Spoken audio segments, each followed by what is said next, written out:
os imortais de Cristo. É possível que exista alguém da época de Jesus que viva ainda nos dias de hoje? Essa é uma pergunta meio absurda e que tem uma resposta totalmente clara e coerente, pois ninguém poderia viver por mais de 2000 anos. Mas se pararmos para analisar um pouco alguns contextos bíblicos e históricos, podemos perceber que essa pergunta não é tão absurda assim, pois a Bíblia nos mostra que há uma possibilidade de que, ainda hoje, existem pessoas específicas que vivem até os dias de hoje. O que eu irei falar aqui não pode ser levado como algo factual, mas como uma curiosidade sobre alguns textos bíblicos, que poderia ser muito bem desenvolvido em uma produção literária ficcional. Todos nós sabemos que ninguém sobrevive por 2000 anos. A idade média de um ser humano em todo o mundo é de 85 anos, podendo uma pessoa viver até mais tempo do que essa média. Por exemplo, no momento que eu escrevo esse texto, a dona Francisca Celsa dos Santos, uma brasileira que completará 117 anos no dia 21 de outubro de 2021. Ou seja, ela está com 32 anos a mais que a média. Mas a questão é: por quanto tempo uma pessoa pode viver? Bom, naturalmente ninguém conseguirá viver por mais de 200 anos a menos que haja uma manifestação sobre-humana como uma ação divina. Mas, se analisarmos com cuidado as descrições bíblicas, podemos entender que ainda poderia haver pessoas do período bíblico que ainda é vivo nos dias de hoje. Nos evangelhos de Mateus, Marcos e Lucas, podemos encontrar uma descrição em cada um deles que diz exatamente a mesma coisa. Nessa descrição desses evangelhos, vemos que Jesus estava falando aos seus seguidores. Isso significa que Jesus não estava falando especificamente somente para os seus apóstolos, mas sim para todos que se encontravam naquele lugar. E ele diz algo muito intrigante que os 3 evangelhos sinópticos descrevem. Em Mateus 16, 21, 28, Marcos 8, 31, 38, 9, 1 e Lucas 9, 21, 27, é relatado uma revelação de Jesus aos seus seguidores, em que ele vai deixar claro sobre o que irá acontecer com ele. E Jesus fala que é necessário com que ele sofresse muitas coisas, fosse rejeitado pelos anciãos, pelos principais sacerdotes e pelos escribas, fosse morto e que depois de 3 dias ressuscitasse. Onde ele vai dizer também que quem quiser segui-lo deveria renunciar-se a si mesmo, tomar sobre si a sua cruz e segui-lo. Logo, ele fala também sobre a salvação que podemos encontrar somente nele. Pois aquele que quiser salvar a sua vida perdê-la-á, e quem perder a sua vida por amor a Jesus, achá-la-á. Pois que aproveita ao homem ganhar o mundo inteiro se perder a sua alma? Ou que dará o homem em recompensa da sua alma? Porque o Filho do Homem virá na glória de seu Pai, com os seus anjos, e então dará a cada um segundo as suas obras. Mateus 16, 26, 27, Marcos 8, 34, 37, Lucas 9, 23, 26. Nesses mesmos versículos, Jesus fala sobre a sua vinda em glória, um acontecimento escatológico que ainda irá acontecer, em que Jesus virá em glória, governará e julgará todas as pessoas segundo as suas obras. E o interessante é como ele conclui o seu discurso escatológico. Em Mateus 16, 28 encontramos: Em verdade vos digo que alguns há, dos que aqui se encontram, que de maneira nenhuma passarão pela morte até que vejam vir o Filho do Homem no seu reino. Mateus 16, 28, versão Ara. Em Marcos 9, 1 encontramos: Dizia-lhes ainda: Em verdade vos afirmo que, dos que aqui se encontram, alguns há que, de maneira nenhuma, passarão pela morte até que vejam ter chegado com poder o reino de Deus. Marcos 9, 1, versão Ara. E em Lucas 9, 27, encontramos: Verdadeiramente vos digo, alguns há dos que aqui se encontram que, de maneira nenhuma, passarão pela morte até que vejam o reino de Deus. Lucas 9, 27, versão ARA. Ou seja, nos 3 evangelhos, podemos ler que Jesus diz que ali onde eles estão, haviam pessoas que não conheceriam a morte até chegar o dia da manifestação do reino de Deus. Algo que, segundo a própria Bíblia, é um evento que acontecerá somente no período escatológico. E Jesus não fala uma pessoa, Jesus fala claramente alguns, que se referia a mais de uma pessoa. Os evangelhos não descrevem quem eram exatamente todas as pessoas que estavam ali com eles.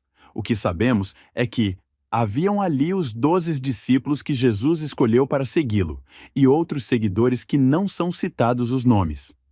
Mas com uma leitura cuidadosa, podemos ter uma teoria de quem poderiam ser esses alguns que Jesus fala que estavam ali e que não conheceriam a morte. Vamos começar falando de Enoque. Segundo a descrição bíblica em Gênesis, Enoque era um homem que se relacionava com Deus, e por causa dessa relação que ele tinha com Deus, Deus o trasladou, não permitindo com que Enoque conhecesse a morte, se tornando assim um homem que nunca morreria. Andou Enoque com Deus, e depois que gerou a Metusalém, viveu 300 anos, e teve filhos e filhas. Todos os dias de Enoque foram 365 anos.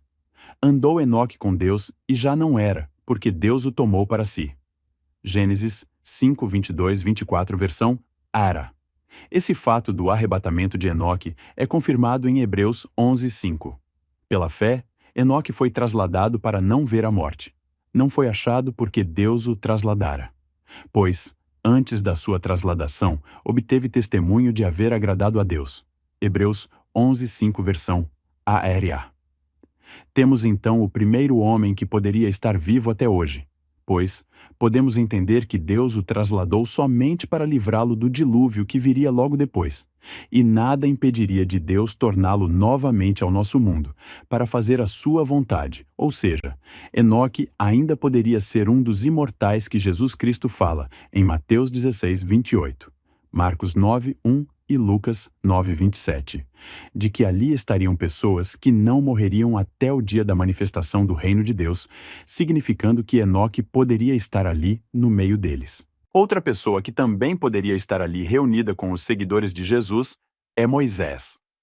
Moisés foi o homem escolhido por Deus para livrar o povo de Israel da escravidão no Egito e levá-los à terra prometida, que era Canaã.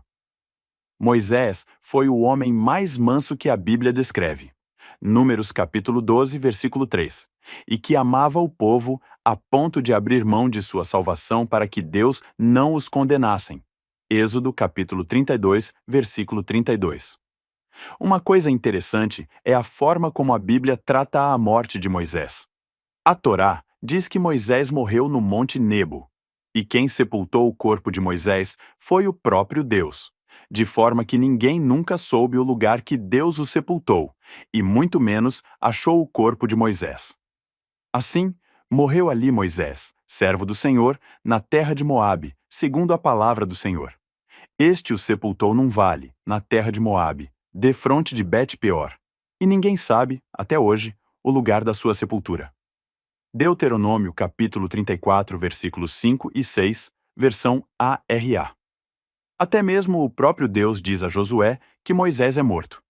Sucedeu, depois da morte de Moisés, servo do Senhor, que este falou a Josué, filho de Num, servidor de Moisés, dizendo: Moisés, meu servo, é morto.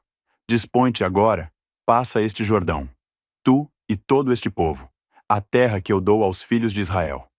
Josué, capítulo 1, versículos 1 e 2, versão ARA. Mas algo muito interessante acontece, podendo nos fazer entender de que a morte de Moisés não é e não foi como pensamos que fosse. Nos evangelhos sinópticos é relatada uma mesma história acontecendo em um mesmo momento, que é a transfiguração de Jesus em um monte. Ambos os evangelhos dizem que junto a Jesus, no monte, aparecem Moisés e Elias. Falaremos sobre Elias, mas antes vamos nos focar em Moisés. Em Mateus capítulo 17, versículos 2 e 3, Marcos capítulo 9, versículos 2 e 3 e Lucas capítulo 9, do versículo 29 ao 31, deixa claro de que quem aparece junto a Jesus no monte é Moisés. Mas com esse relato acontece um problema, pois a própria Bíblia diz que Moisés era morto, e a própria Bíblia afirma que os mortos não podem e não influenciam no mundo dos vivos. Eclesiastes capítulo 9, versículo 5 e versículo 10. E Salmos, capítulo 146, versículo 4. Porque os vivos sabem que hão de morrer, mas os mortos não sabem coisa nenhuma, nem tampouco terão eles recompensa, porque a sua memória jaz no esquecimento. Tudo quanto te vier à mão para fazer, faze-o conforme as tuas forças, porque no além, para onde tu vais, não há obra, nem projetos, nem conhecimento, nem sabedoria alguma. Sai-lhes o espírito, e eles tornam ao pó. Nesse mesmo dia, perecem todos os seus desígnios. Eclesiastes capítulo 9, versículo 5 e versículo 10. E Salmos capítulo 146, versículo 4, versão ARA. Sendo assim, se Moisés estivesse morto de fato, esse não poderia se manifestar no mundo dos vivos, a menos que ele não tenha morrido, mas que tenha acontecido outra coisa. Elias sim poderia aparecer, pois este não morreu, mas foi trasladado assim como Enoque. 2 Reis capítulo 2, versículo 11. Mas falaremos dele e sobre o dia da transfiguração depois. Como Moisés aparece junto a Elias, que também foi trasladado, entendemos que Moisés não teve uma morte comum como nós pensamos, ou seja, ele foi trasladado pelo próprio Deus. Mas aí podemos analisar melhor a Bíblia e podemos perceber que na carta de Judas é descrito uma briga entre Miguel e o diabo, pelo corpo de Moisés. Contudo, o arcanjo Miguel, quando contendia com o diabo e disputava a respeito do corpo de Moisés, não se atreveu a proferir juízo infamatório contra ele. Pelo contrário, disse: "O Senhor te repreenda." Judas, versículo 9, versão ARA. Bom, percebemos que Moisés poderia ter morrido, mas o que de fato aconteceu com ele foi outra coisa, pois ele aparece na transfiguração de Jesus.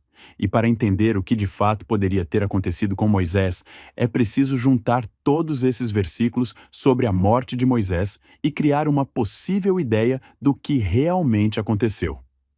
Moisés não morreu de fato. O que aconteceu foi que Deus o trasladou. E como Judas descreve a briga pelo corpo de Moisés, Judas versículo 9, podemos entender que Deus elevou a alma de Moisés, deixando o corpo dele intacto. Pois segundo Deuteronômio capítulo 34, versículo 7, diz que Moisés tinha 120 anos, mas que enxergava bem, e que ainda possuía muita saúde. Ou seja, Deus elevou a alma de Moisés e recuperou o corpo dele para devolver a alma, fazendo com que Moisés permanecesse vivo, significando que Moisés não morreu de fato, mas Deus o trasladou assim como Enoque e Elias, que iremos falar daqui a pouco, possibilitando Moisés a aparecer junto a Jesus no dia da transfiguração. Mas acabamos de ver que o próprio Deus fala para Josué que Moisés era morto. Mas isso não significa que Moisés morreu de fato, e muito menos que Deus tenha mentido, mas que Deus simplesmente estava mostrando que para esse mundo, Moisés não existe mais. Ou seja, Moisés era morto tanto quanto Enoque era morto. Então podemos entender que Moisés estaria ali no meio dos seguidores junto a Enoque e Elias. E quem era o único que sabia disso era Jesus, quando ele fala que alguns há dos que aqui se encontram que, de maneira nenhuma, passarão pela morte. Lucas capítulo 9, versículo 27. Outro seguidor de Cristo que poderia estar ali naquele momento era Elias, outro que Deus não permitiu que conhecesse a morte e que ainda poderia continuar vivo. Elias era um profeta que era extremamente usado por Deus. Sua intimidade com Deus era tanto que o que Elias falava, Deus assinava embaixo. Ele foi o profeta que profetizou 3 anos de seca usando a sua própria palavra em seu próprio nome. 1 Reis capítulo 17, versículo 1. Então, o tesbita dos moradores de Gileade disse a Acabe: "Tão certo como vive o Senhor, Deus de Israel, perante cuja face estou, nem orvalho nem chuva haverá nestes anos, segundo a minha palavra." 1 Reis, capítulo 17, versículo 1, versão ARA. Ele poderia ter profetizado e usar o nome de Deus para a seca acontecer, mas ele tinha uma aproximação com Deus tão forte que Deus honra a palavra dele e faz a seca acontecer. Um fato descrito na Bíblia que mostra claramente que Elias era realmente homem de Deus está em 2 Reis capítulo 1, versículos 9 ao 10. Então lhe enviou o rei um capitão de 50, com seus 50 soldados, que subiram ao profeta, pois este estava assentado no cimo do monte. Disse-lhe o capitão: Homem de Deus, o rei diz: desce. Elias, porém, respondeu ao capitão de 50: Se eu sou homem de Deus, desça fogo do céu e te consuma a ti e aos teus 50. Então, fogo desceu do céu e o consumiu a ele e aos seus 50. 2 Reis, capítulo 1, versículo 9 ao 10. O próprio Elias diz que se ele é realmente homem de Deus, que caísse fogo do céu e consumisse aqueles homens que eram enviados pelo rei atrás de Elias, e de fato, Elias era homem de Deus, pois esses homens foram consumidos pelo fogo, e isso aconteceu por 2 vezes. Tornou o rei a enviar-lhe outro capitão de 50, com os seus 50. Este lhe falou e disse: Homem de Deus, assim diz o rei: desce depressa. Respondeu Elias e disse-lhe: Se eu sou homem de Deus, desça fogo do céu e te consuma a ti e aos teus 50. Então, fogo de Deus desceu do céu e o consumiu a ele e aos seus 50. 2 Reis, capítulo 1, versículos 11 ao 12. Versão ARA. Esse relato demonstra claramente que Elias era homem de Deus, de que Deus realmente era com Elias. E sua aproximação com Deus foi tanta que Deus não permitiu com que Elias conhecesse a morte e o trasladou para si. Indo eles andando e falando, eis que um carro de fogo, com cavalos de fogo, os separou um do outro. E Elias subiu ao céu num redemoinho. 2 Reis, capítulo 2, versículo 11, versão ARA. Como podemos ver, Elias não morreu, mas foi trasladado aos céus, possibilitando a sua aparição no Monte da Transfiguração de Jesus, junto de Moisés, descrito nos evangelhos sinópticos. E foi transfigurado diante deles. O seu rosto resplandecia como o sol, e as suas vestes tornaram-se brancas como a luz. E eis que lhes apareceram Moisés e Elias, falando com ele. Mateus, capítulo 17, versículos 2 e 3, versão ARA. E aconteceu que, enquanto ele orava, a aparência do seu rosto se transfigurou, e suas vestes resplandeceram de brancura. Eis que 2 varões falavam com ele, Moisés e Elias, os quais apareceram em glória e falavam da sua partida, que ele estava para cumprir em Jerusalém. Lucas capítulo 9, versículos 29 ao 31, versão ARA. 6 dias depois, tomou Jesus consigo a Pedro, Tiago e João, e levou-os sós, à parte, a um alto monte. Foi transfigurado diante deles. As suas vestes tornaram-se resplandecentes e sobremodo brancas, como nenhum lavandeiro na terra as poderia alvejar. Marcos, capítulo 9, versículos 2 ao 3, versão ARA. E o curioso é que esse momento da transfiguração de Jesus é narrado logo depois da narração de Mateus, Marcos e Lucas sobre aqueles que não morreriam até a vinda de Cristo e a manifestação do reino de Deus, demonstrando que esse momento da transfiguração de Jesus aconteceu logo depois do seu discurso sobre a manifestação do reino de Deus. E após os 3 evangelhos narrarem esse discurso escatológico de Jesus, eles narram a transfiguração dele, em que aparecem Moisés e Elias com ele, os quais podem ser um dos que não morreriam até a manifestação do reino de Deus. Poderia ser uma coincidência? Provavelmente que não, pois Deus não trabalha com coincidências. Então, Elias seria outro dos que estavam no momento em que Jesus fala sobre aqueles que não conheceriam a morte até o dia da revelação do reino de Deus. E se observarmos bem o relato do dia da transfiguração de Jesus Cristo, em Mateus, capítulo 17, versículos 2 ao 3, Marcos, capítulo 9, versículos 2 ao 3, e Lucas, capítulo 9, versículo 29 ao 31. Quem aparecem com Jesus são Moisés e Elias.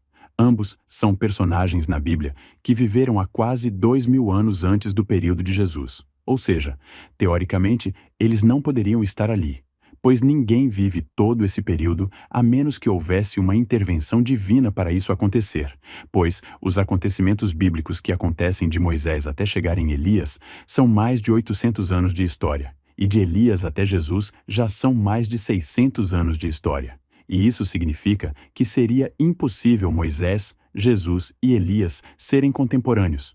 Mas percebemos claramente na descrição dos sinópticos que quem aparece ali com Jesus são Moisés e Elias, demonstrando que Moisés e Elias eram pessoas que ainda permaneciam vivos até aquele momento, e quem sabe até hoje.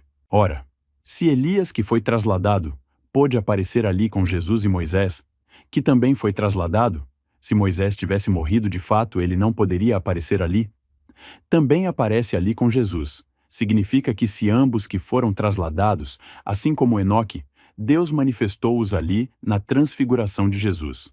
O que impediria de Deus manifestá-los novamente nesse mundo, junto com Enoque, fazendo com que eles três permaneçam vivos ainda hoje para que eles preguem o Evangelho? Pois, uma vez que uma pessoa não morre, ela permanece viva enquanto não morrer. Parece redundante o que eu acabei de escrever, mas o fato é que, segundo a Bíblia, Enoque e Elias não morreram, e Moisés também não morreu. Sendo assim, eles continuam vivos, podendo Deus trasladá-los ou não para o mundo espiritual, manifesta-los ou não para o nosso mundo físico. Estes não conheceram a morte, assim como Jesus disse que haviam pessoas ali que nunca conheceriam a morte até o dia da manifestação do reino de Deus. Mateus, capítulo 16, versículo 28. Marcos, capítulo 9, versículo 1. E Lucas, capítulo 9, versículo 1. 27. E isso demonstra que eles poderiam ser manifestos a qualquer momento em nosso mundo físico, pois eles continuam vivos. Alguns teólogos até acreditam que as duas testemunhas relatadas em Apocalipse capítulo 11, que aparecerão com poder e com toda a proteção de Deus para pregar o Evangelho por 3 anos e meio, nos dias das aflições, período escatológico, serão Moisés e Elias, algo que faz bastante sentido, pois, como vemos, eles são personagens que não conheceram a morte. Outro que também, possivelmente, poderia estar naquele momento e que também não conheceria a morte até o dia da revelação do reino de Deus, é Lázaro. Lázaro era um dos seguidores de Jesus. Poderíamos dizer que Jesus e Lázaro eram amigos próximos, junto com as irmãs Marta e Maria.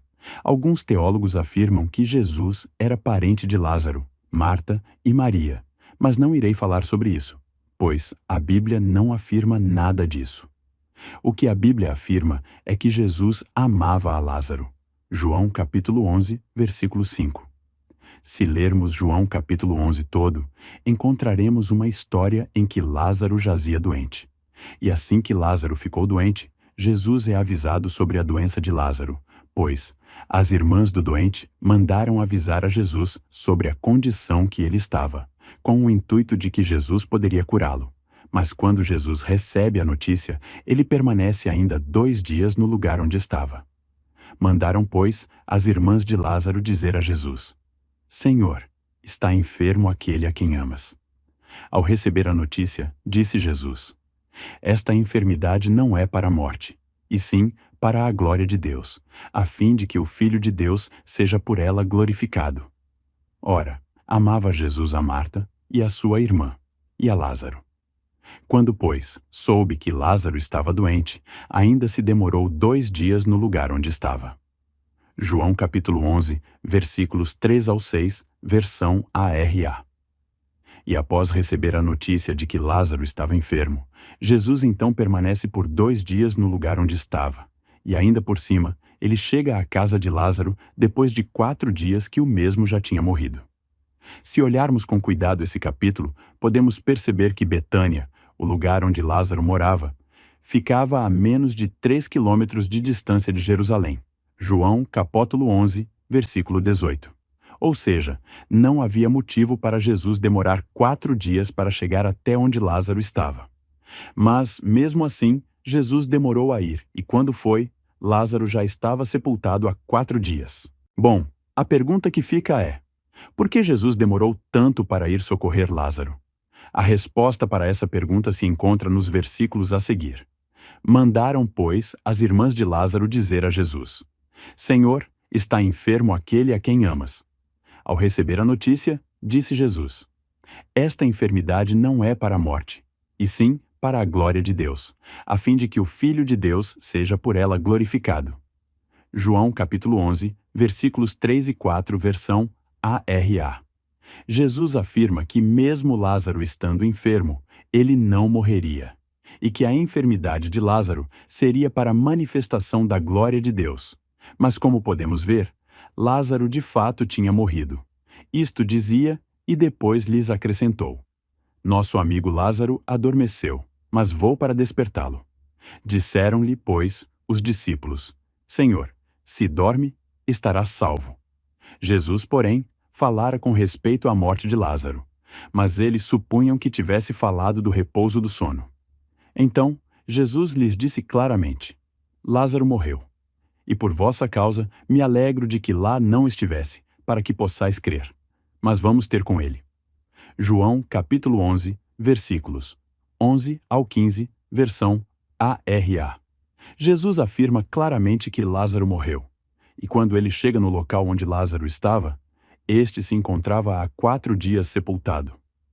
Mas após Jesus afirmar que Lázaro estava morto, Jesus diz algo muito interessante. Ele diz que por causa da morte de Lázaro, ele fica alegre por não ter estado lá, pois a intenção era fazer com que aqueles que estavam ali crerem no que Jesus iria fazer, que era ressuscitar Lázaro. Declarou-lhe Jesus: Teu irmão há de ressurgir. Eu sei, replicou Marta, que ele há de ressurgir na ressurreição, no último dia.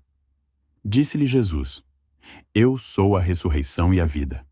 Quem crê em mim, ainda que morra, viverá. E todo o que vive e crê em mim, não morrerá eternamente. Crês isto? Sim, Senhor, respondeu ela. Eu tenho crido que tu és o Cristo, o Filho de Deus que devia vir ao mundo. Jesus, agitando-se novamente em si mesmo, encaminhou-se para o túmulo. Era este uma gruta a cuja entrada tinham posto uma pedra. Então, ordenou Jesus: Tirai a pedra. Disse-lhe Marta, irmã do morto: Senhor, já cheira mal, porque já é de 4 dias. Respondeu-lhe Jesus: Não te disse eu que, se creres, verás a glória de Deus? Tiraram então a pedra. E Jesus, levantando os olhos para o céu, disse: Pai, graças te dou porque me ouviste. Aliás, eu sabia que sempre me ouves, mas assim falei por causa da multidão presente, para que creiam que tu me enviaste. E tendo dito isto, clamou em alta voz: Lázaro, vem para fora. Saiu aquele que estivera morto, tendo os pés e as mãos ligados com ataduras e o rosto envolto num lenço. Então lhes ordenou Jesus: Desatai-o e deixai-o ir. João, capítulo 11, versículos 23 ao 27 e versículos 38 ao 44, versão ARA.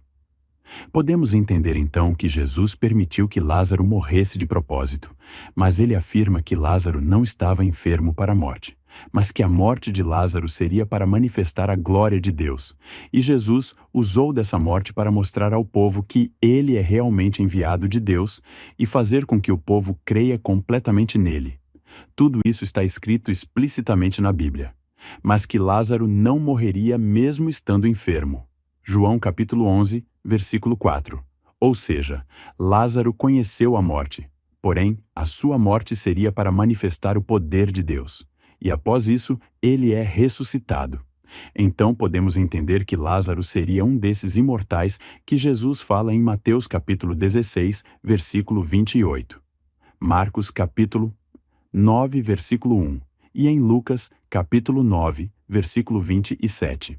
É provável que Lázaro também estivesse no meio daqueles que estavam ali e que Jesus afirma: Verdadeiramente vos digo, alguns há dos que aqui se encontram que, de maneira nenhuma, passarão pela morte até que vejam o reino de Deus.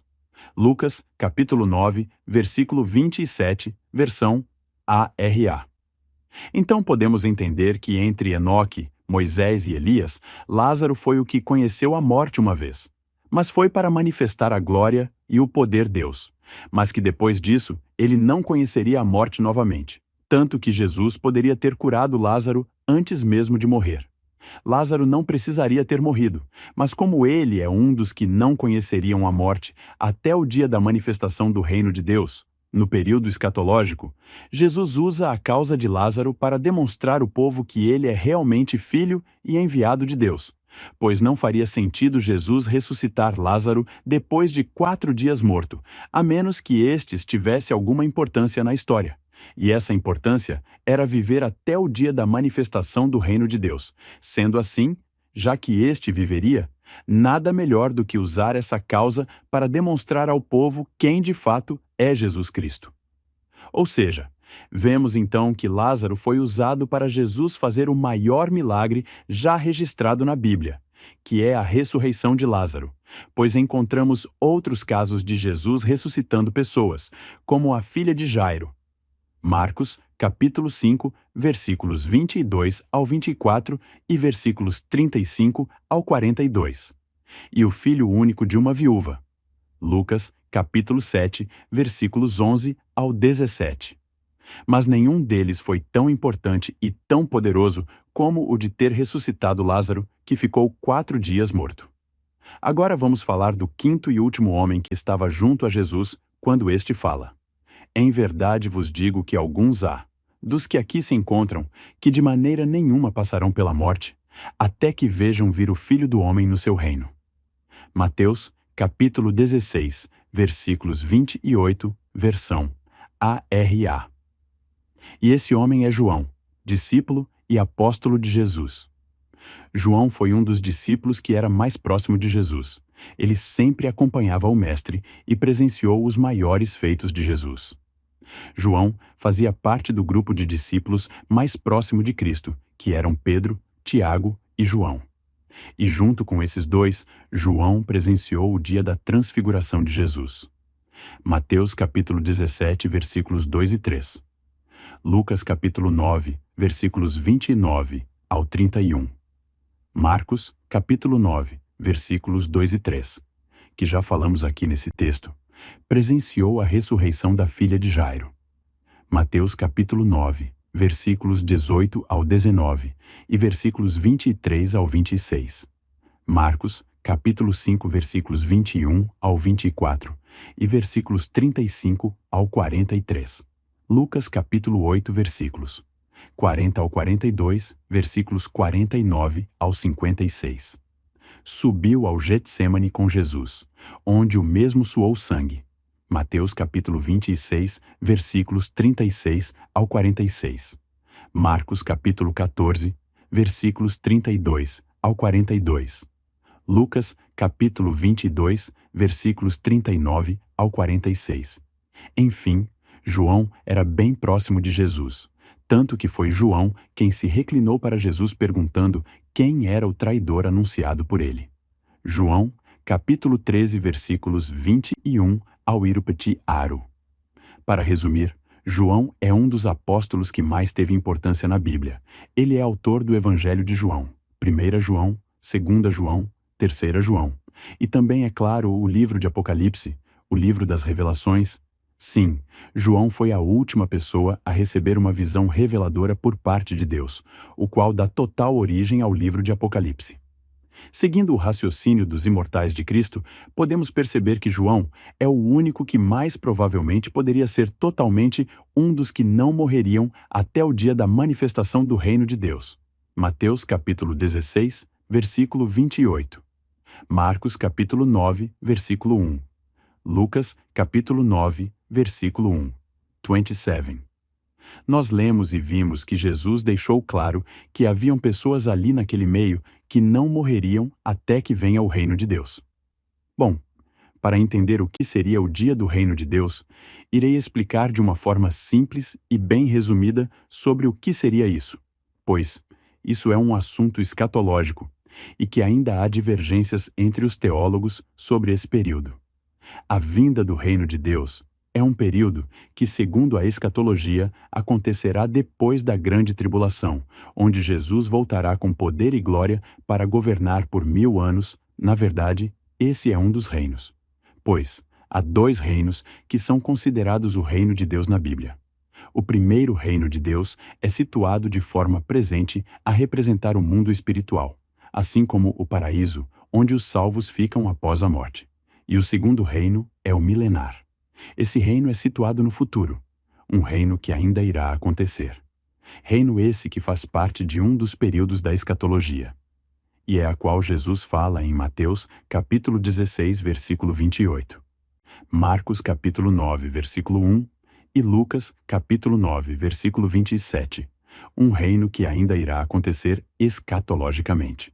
Podemos perceber que João estava ali reunido quando Jesus fala: "Em verdade vos afirmo que, dos que aqui se encontram, alguns há que, de maneira nenhuma, passarão pela morte, até que vejam ter chegado com poder o reino de Deus."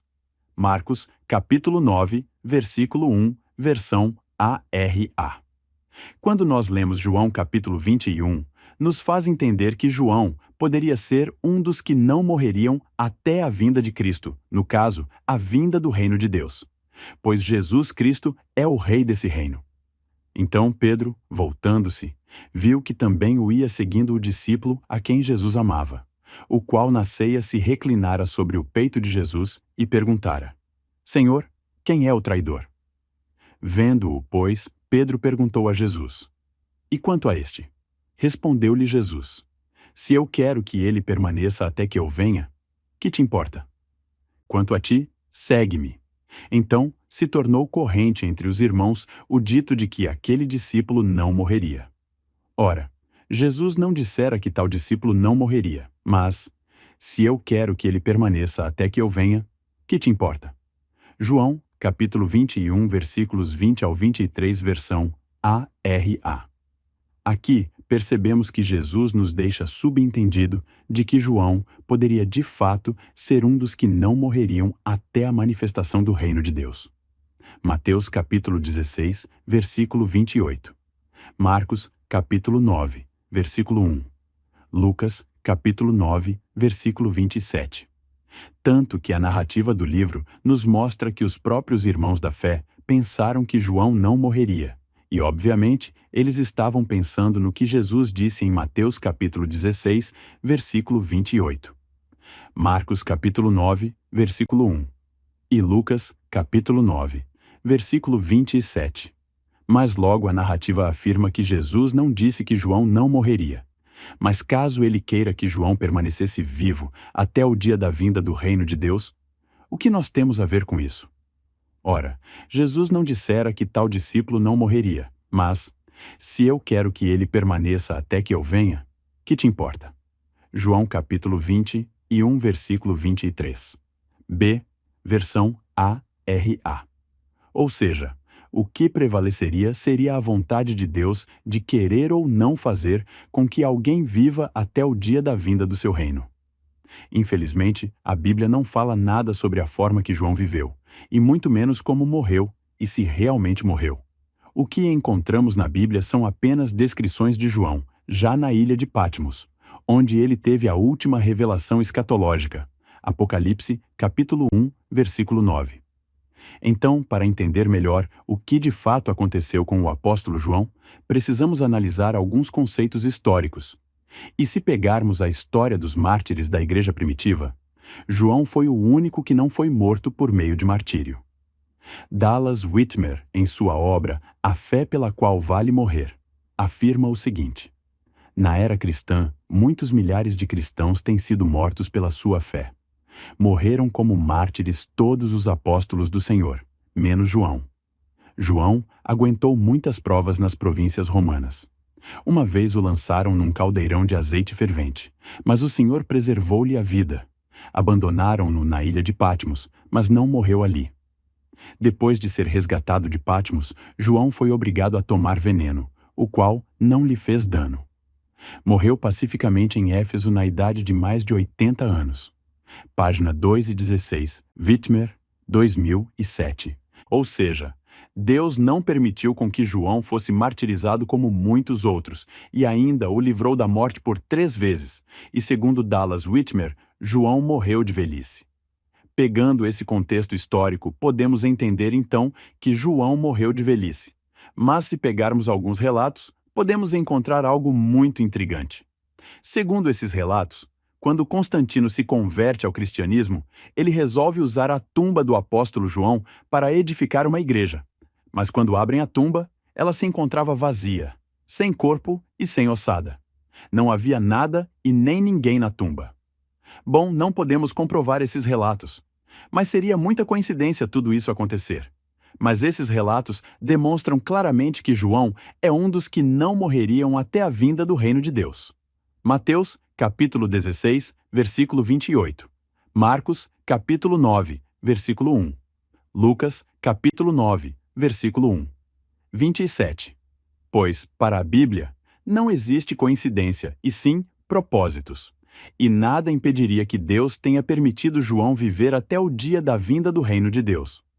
Ou seja, João é outro dos que não morreriam até a vinda do reino de Deus, como Jesus afirma em Mateus capítulo 16, versículo 28. Marcos, capítulo 9, versículo 1. E Lucas, capítulo 9, versículo 1, 27.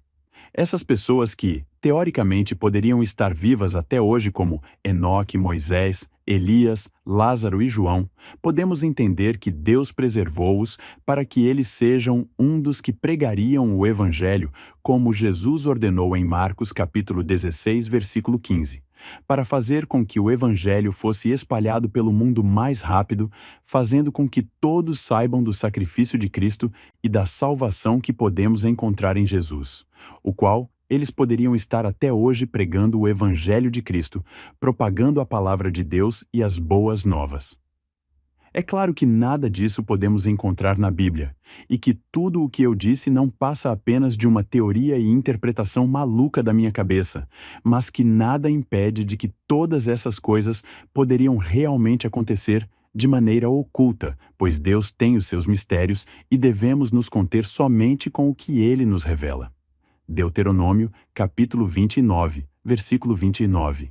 E que Ele tem poder para fazer qualquer coisa que Ele queira fazer, até mesmo tornar homens imortais para que esses preguem a salvação que podemos encontrar em seu Filho Jesus. E esse texto também tem como finalidade mostrar que nem tudo o que parece ser é realmente de fato. Assim como eu criei uma teoria de que ainda hoje há pessoas vivas do período bíblico, o qual eu fundamentei na Bíblia e na história. Muitas pessoas fazem a mesma coisa, só que pior. Eles criam suas ideias e teorias, e pregam diante do altar como se fosse verdade, e levam aquilo como que se fosse uma revelação de Deus, sendo que a última revelação dada por Deus de fato já aconteceu há 2000 anos, que foi ao apóstolo João, quando este estava na ilha de Patmos, e Deus revela tudo o que precisava ser revelado e está descrito no livro de Apocalipse.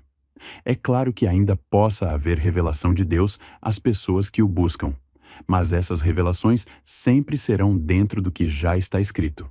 E quando acontecem, não acontecem corriqueiramente como vemos muito nas igrejas. Mas muitos mentirosos, por saberem que ainda hoje Deus faz revelações, eles usam esse fato para enganar as pessoas, dizendo que foi Deus que revelou a eles tais situações. E muitas pessoas que não têm conhecimento da palavra acabam caindo e acreditando no que foi dito. Então tenha cuidado quando você presenciar uma profecia ou ouvir alguém dizer que teve uma revelação de Deus. Busque sempre conhecer a palavra de Deus. Busque sempre estar próximo de Deus para você não ser enganado. Eu não direi que esse texto seja uma revelação de Deus a mim sobre os imortais de Cristo, pois sei que meu relacionamento com Deus não é suficiente para Deus me revelar alguma coisa, e sei também das minhas fraquezas e dos meus limites. Digo somente que é uma forma diferente de interpretar a Bíblia, pois é lógico que pode haver outras explicações teológicas que podem contradizer tudo o que eu escrevi aqui. Meu objetivo não é te enganar, e muito menos te fazer acreditar que tudo o que eu escrevi é verdade, mas é mostrar que podemos ter outras formas de interpretar a Bíblia e que devemos tomar cuidado com o que a gente interpreta nela, pois o que eu acabei de escrever aqui pode sim ser verdade, como também pode não ser, e eu e você não podemos nos apegar a isso, pois isso não deve ser a nossa preocupação. O que nós deveríamos nos preocupar é com a nossa salvação e a forma como nós devemos nos relacionar com Deus, não nos prendendo àquilo que pode nos confundir. E com isso tudo temos que entender uma coisa que é: não precisamos nos preocupar com as coisas às quais Deus não nos revelou. Simplesmente temos que entender que Deus é soberano em tudo o que faz.